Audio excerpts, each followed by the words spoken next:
ಇಂದು ನಾವು ಬಾಗಲಕೋಟೆ ಜಿಲ್ಲೆ ಬಾದಾಮಿ ತಾಲೂಕಿನ BN ಜಾಲಿಹಾಳ್ ಗ್ರಾಮದ ಹುಲಿಗೆಮ್ಮನ ಕೊಳ್ಳಕ್ಕೆ ಹೊರಟಿದ್ದೇವೆ.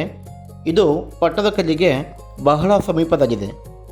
ಮಲಪ್ರಭೆಯ ನಾಡಿನ ಎದೆಯಲ್ಲಿ ಕೆಂಪು ಮರಳುಗಲ್ಲಿನ ಮಡಿಲಲ್ಲಿ ಅಡಗಿರುವ ಒಂದು ನಿಶಬ್ದ ಕಾವ್ಯವೇ ಹುಲಿಗೆಮ್ಮನ ಕೊಳ್ಳ.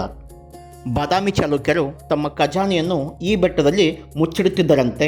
ಪ್ರತಿ ವರ್ಷ ಮಳೆಗಾಲದಲ್ಲಿ ಬೆಟ್ಟದ ಮೇಲಿಂದ ಸುಂದರ ಜಲಪಾತ ಬೀಳುತ್ತದೆ. ಹುಲಿಗೆಮ್ಮ ದೇವಿ ತಾನು ವಾಸಿಸುವ ಸುಂದರ ಸ್ಥಳಕ್ಕಾಗಿ ಹುಡುಕುವಾಗ ಈ ಜಾಗವನ್ನು ಆಯ್ಕೆ ಮಾಡಿಕೊಂಡಳಂತೆ. ಅದಕ್ಕೆ ಇದನ್ನು ಹುಲಿಗೆಮ್ಮನ ಕೊಳ್ಳ ಎಂದು ಕರೆಯುತ್ತಾರೆ. ಚಾಲುಕ್ಯರು ಬಾದಾಮಿ, ಪಟ್ಟದಕಲ್ಲು, ಐಹೊಳೆಗೆ ಹೋಗುವಾಗ ಈ ಸ್ಥಳಕ್ಕೆ ಭೇಟಿ ಕೊಡುತ್ತಿದ್ದರು ಎಂಬುದು ಪ್ರತೀತಿ ಇದೆ. ಕೊಳದ ಸುತ್ತಮುತ್ತ ಇರುವ ಶಿವಲಿಂಗಗಳು ಅನೇಕ ಋಷಿಮುನಿಗಳು ತಪಸ್ಸು ಮಾಡಿದ ಸ್ಮರಣಾರ್ಥವಾಗಿ ಪ್ರತಿಷ್ಠಾಪಿಸಲಾಗಿದೆ ಎಂಬ ಜನಪ್ರಿಯ ನಂಬಿಕೆಯೂ ಇದೆ.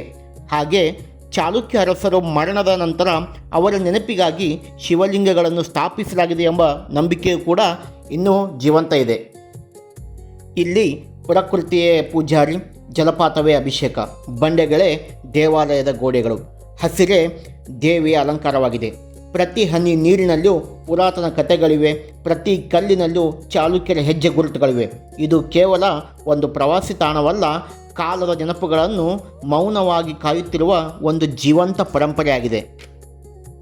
ರಾಜರ ಹೆಜ್ಜೆಗಳು ಇಲ್ಲಿ ಬಿದ್ದವೋ ಇಲ್ಲವೋ ನಮಗೆ ತಿಳಿದಿಲ್ಲ, ಆದರೆ ಚಾಲುಕ್ಯರ ನಾಡಿನ ಉಸಿರು ಈ ನೆಲದಲ್ಲಿ ಇನ್ನೂ ಜೀವಂತವಿದೆ. ಮಳೆಗಾಲದಲ್ಲಿ ಈ ಪ್ರದೇಶವನ್ನು ನೋಡಲು 2 ಕಣ್ಣುಗಳು ಸಾಲದು, ಅಷ್ಟು ಮೈದುಂಬಿ ಹರಿಯುವಂಥ ಜಲಪಾತ ಇಲ್ಲಿ ಸೃಷ್ಟಿಯಾಗುತ್ತದೆ. ಪಟ್ಟದಕಲ್ಲಿನಿಂದ ಅತ್ಯಂತ ಸಮೀಪದಲ್ಲಿರುವಂಥ ಸ್ಥಳವಾಗಿದೆ. ತಾವು ಕೂಡ ಈ ಸ್ಥಳಕ್ಕೆ ಭೇಟಿ ನೀಡಿ.